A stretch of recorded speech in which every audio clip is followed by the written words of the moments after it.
I am not what happened to me. I am what I choose to become. Carl Jung. You tell yourself you need more motivation. You try new routines. You watch productivity hacks. But no matter what you do, discipline slips through your fingers, and deep down, you start to believe it's just who you are. That maybe you're lazy, weak, inconsistent by nature. But here's the truth. Your problem isn't laziness. It's conflict.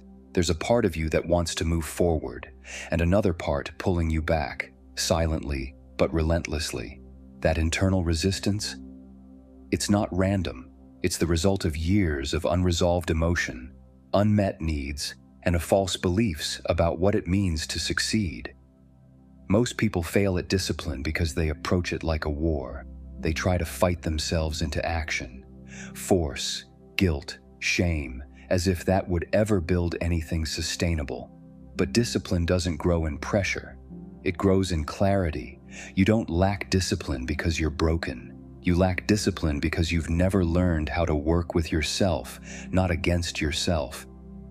Here's where it starts to change. Stop asking, why can't I stay consistent? Start asking, what part of me is afraid of commitment? What emotion do I feel right before I quit? What story plays in my head the second I try to focus? Most people never pause to ask those questions, so they stay stuck in the loop. Start strong, burn out, feel guilty, repeat. But the second you recognize that your discipline is not just a habit, it's a reflection of your inner relationship, the whole game changes. Discipline is not about becoming someone else. It's about removing what's been blocking who you already are. You're not undisciplined, you're disconnected. And if you want to fix that, you don't need a better calendar. You need to rebuild trust with yourself, one small promise at a time. Because when you stop fighting your resistance and start understanding it, you don't need to force discipline anymore. You become it. Every time you try to start something, the gym, a project, a new routine, there's a spark of motivation, but it never lasts. Because something unexpected always knocks you off track. Stress, boredom, self-doubt, or just emotional exhaustion. And that's the pattern most people never break. They think discipline is about trying harder, but they ignore the deeper issue. Your lack of discipline isn't about failure, it's about avoidance. Specifically, emotional avoidance. Somewhere along the way, you learn that discomfort is dangerous, that pushing forward when you feel insecure or anxious isn't worth it. So your brain adapted. It started shutting you down the moment things get emotionally heavy. Procrastination is just protection. Your body is trying to shield you from what it thinks is a threat, not physical but emotional. This is why no habit tracker or time-blocking method works for long.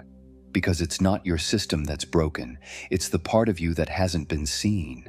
The version of you that still carries fear, guilt, shame, or grief from years ago. And every time you try to build something new, it comes flooding back. You sit down to work and suddenly feel overwhelmed. You commit to a plan and immediately feel the urge to escape. It's not sabotage, it's memory. Emotional memory, stored in the body, triggered by the pressure of doing something meaningful. This is why healing and discipline aren't separate. They are deeply connected. Until you learn to sit with your emotions, to actually feel what you usually avoid, discipline will always be a struggle. Not because you're weak, but because your system is trying to protect you from pain. The real solution isn't powering through. It's pausing and noticing. What do you feel right before you quit? Where do you feel it in your body? What's the story behind that emotion? When you get emotionally honest, your actions stop being reactions. They become choices, and that's where real discipline begins. Not with intensity, but with integration. You don't rise to the level of your goals, you fall to the level of your identity. That's the reason you always snap back to old habits, no matter how motivated you feel in the beginning. Because no habit can survive if it contradicts the person you believe you are. It's not that you can't stick to a plan, it's that deep down, you still see yourself as the kind of person who always fails to follow through. And that belief? It runs the show, silently. When you tell yourself, "I'm just not a disciplined person," you're not describing your behavior, you're creating it. Because your brain is always looking for coherence. It wants your actions to match your internal self-image. If you believe you're scattered, weak, or inconsistent, you'll unconsciously make decisions to prove yourself right, even if it hurts. That's why affirmations don't work if they're not grounded in evidence. You can't just say, "I'm strong," and expect your system to believe it. Your subconscious will fight back with, "Since when?" So how do you break the loop? Start small, but prove it. Don't try to become a new person overnight. Do something consistent for 5 minutes a day. Not to achieve some perfect outcome, but to show your mind, "I keep my word." Because each time you follow through, you're not just completing a task, you're updating your identity. The shift is slow, but it's real. "I'm disciplined" stops being an affirmation and starts becoming a fact. And once that identity locks in, everything changes. Your habits feel easier, your resistance drops, and discipline becomes a natural extension of who you are. But none of that happens until you stop chasing results and start rebuilding how you see yourself. You don't become disciplined by doing more. You become disciplined by becoming the type of person who trusts their own word and acts in alignment with it. Your identity is not fixed. It's being rewritten every single day. The only question is, what kind of story are you choosing to repeat? If this content makes sense to you, don't forget to leave a like and subscribe. Thank you. There's a voice inside you. You hear it every time you try to start something important. It says things like, "You're going to fail." "You never finish what you start." "Why even bother?" That voice is the real resistance. Not the task, not the routine, but the narrative running in the background. It's been there for years. So familiar, you've stopped questioning it. But here's the truth. That voice isn't you. It's a recording, built from old experiences, past criticism, and emotional pain that was never resolved. Maybe it started with a parent who expected too much, or a teacher who humiliated you, or a friend who laughed when you tried something new. One moment of shame becomes a story, and that story becomes a rule. Don't try too hard. You'll just be disappointed. Most people live their whole lives obeying that voice without realizing it. They think it's logic. They think it's being realistic, but it's fear dressed as intelligence. You can't build discipline with a voice in your head constantly tearing you down. You'll always hesitate. You'll always second guess. You'll always self-sabotage when you get too close to progress. So how do you change it? You start by noticing it. Every time the voice says, "You can't," pause. Ask yourself, whose voice is this really? Is this fact, or is it fear? And most importantly, what would I do right now if I didn't believe this thought? That's how you create separation. That's how you take back control. Then you replace the script, not with fake positivity, but with something believable, something grounded, like, "This isn't easy, but I'm showing up. I don't need to be perfect. I just need to keep going. I've quit before, but today I won't."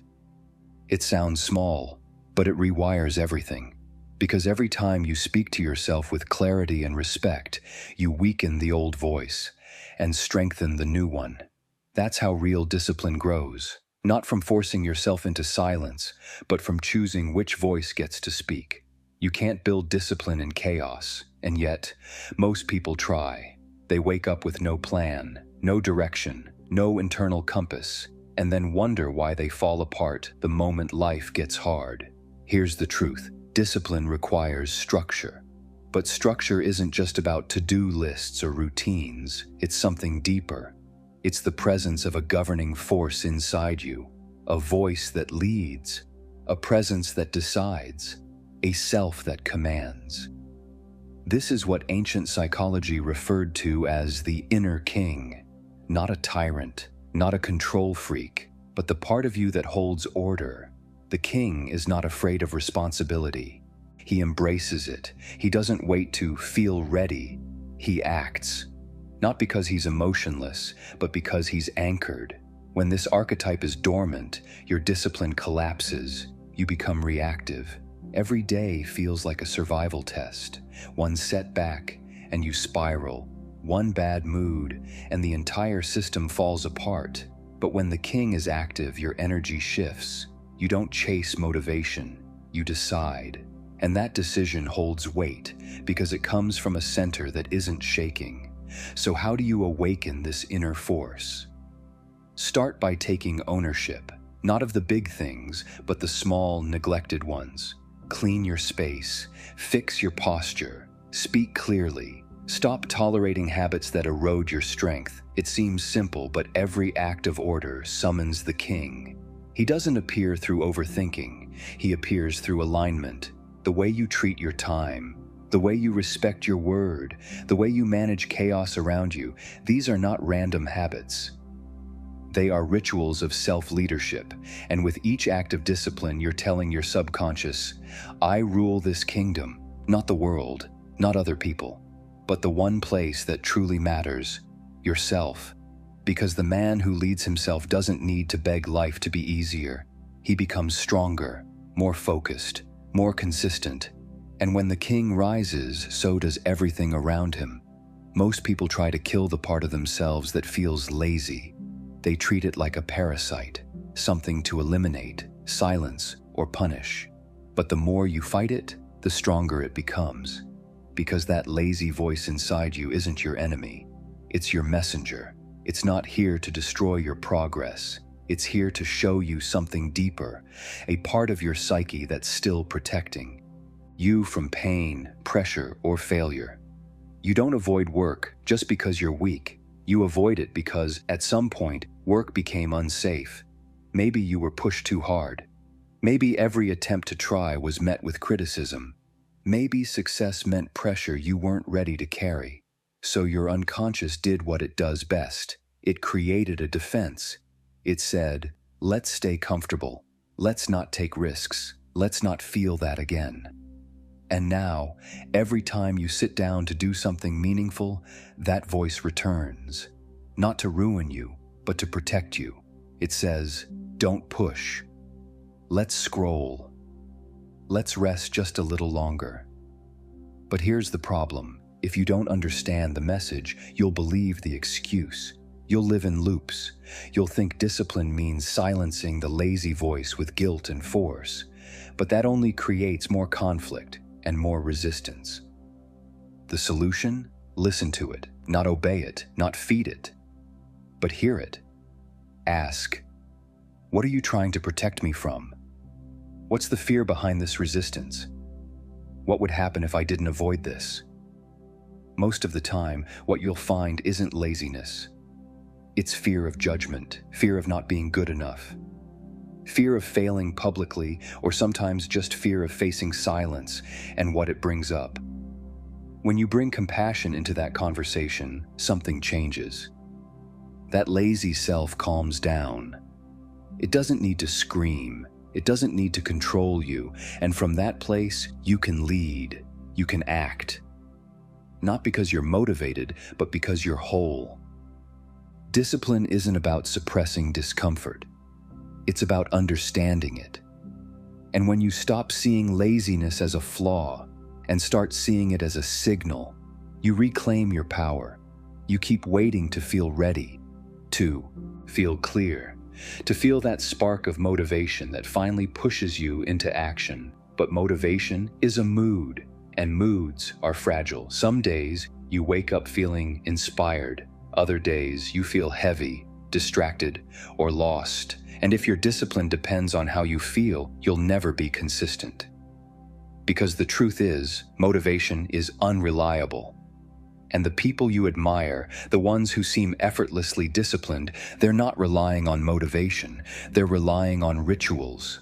A ritual isn't just a habit, it's a decision you no longer negotiate. It's a structured act that doesn't ask for your mood's permission. Brushing your teeth doesn't require motivation. You do it because it's embedded into your identity. Your day doesn't feel right without it. That's the energy real discipline needs. So stop trying to feel like it. Start designing your day with anchors. Simple, repeatable actions that create momentum. Wake up and drink water. Write one sentence in your journal. Read a single page. Move your body for 5 minutes. These are not just tasks, they're signals to your nervous system. I'm in control. I show up no matter what. And the beauty of rituals is this: you don't have to believe in yourself to do them. You just have to do them anyway. Because every time you complete a ritual, no matter how small, you build evidence. Evidence that you can trust yourself. Evidence that your future is stronger than your feelings. Most people make the mistake of thinking discipline has to feel intense. They imagine 4 a.m. wake-ups, 3-hour workouts, or 10-hour workdays. But the truth is, simplicity wins. Small, low-resistance rituals done consistently outperform giant, unsustainable bursts of motivation every single time. So here's the shift. Don't wait for the right mindset. Build the system that creates it. You're not weak because you lack motivation. You're just relying on the wrong fuel. Discipline isn't built in the moments you feel powerful. It's built in the moments you act, even when you feel nothing at all. That's the power of ritual. You can't become someone new while still clinging to the version of yourself who avoids responsibility, hides from discomfort, and settles for chaos. That identity, the one shaped by years of failure, guilt, and self-doubt, can't come with you. If you want real discipline, you have to let him die. That's the uncomfortable truth most people avoid. They try to upgrade their life while still holding on to the old self. They want to be focused, consistent, and in control, but refuse to give up the story that says, "I'm just not that type of person." That story is an anchor, and as long as it stays alive, it will pull you back every time you try to grow. Real change is not about addition, it's about subtraction. You don't become someone new by piling on strategies. You become someone new by removing what no longer fits. Old habits, old beliefs, old excuses. It's a symbolic death, and like all deaths, it's terrifying, because letting go of the old identity means stepping into the unknown. It means no longer having the excuse of, "This is just who I am." But that's where transformation begins. When you burn the bridge behind you, you stop negotiating. You stop looking for ways out. You move like someone with no exit strategy, because the old you is gone. This is not about perfection. It's about commitment, a clear, final decision. I don't live like that anymore. I don't shrink back when it gets hard. I don't follow the patterns that made me hate myself. You don't need to feel ready to make that decision. You just need to make it. And then act like it's already true. Even when your emotions don't agree. Even when the old voice whispers, "You'll slip again," let it whisper. You've already buried that man. Discipline becomes inevitable when the person you used to be is no longer an option. So the real question isn't, how do I become disciplined? It's, am I willing to become someone who no longer runs from his power? If the answer is yes, then let the old you burn and step forward, not with fear, but with the fire that only rebirth can bring. Most people think discipline is just about behavior, waking up early, staying consistent, finishing what you start. But if you stop there, you miss the bigger picture. Because real discipline isn't just about doing, it's about becoming. The path to true discipline is the path of individuation, the lifelong journey of becoming fully yourself. You're not here to mimic other people's systems. You're not here to mold yourself into some robotic version of success. You're here to bring all the fractured parts of your psyche back into wholeness. And discipline is how you hold that integration. When you commit to something, a project, a value, a standard, you're not just building a routine. You're sending a message to your unconscious. I am ready to live with intention. I am done being fragmented. I am whole enough to choose, and that choice reshapes everything. You begin to notice the moments you used to betray yourself. You catch the urge to escape, to quit, to lie, and instead of obeying it, you stand in your center. Not perfectly, not without struggle, but from a place of alignment. Because discipline isn't about controlling the self, it's about organizing it. It's about giving your energy a clear direction and your life a unifying purpose. This is what separates superficial productivity from spiritual growth. One is about performance. The other is about integration. Each time you act in alignment with your higher self, the part of you that knows what you're truly capable of, you become more solid, more coherent, more real. And over time, the war inside quiets down, because the child who was once afraid of pressure, the shadow that once sabotaged every good thing, the voice that whispered, "You're not enough," they've all been seen, heard, held, and now led. That's the final form of discipline. Not a prison, but a path. Not control, but coherence. You're not here to force yourself into success. You're here to grow into someone who can carry power without collapsing.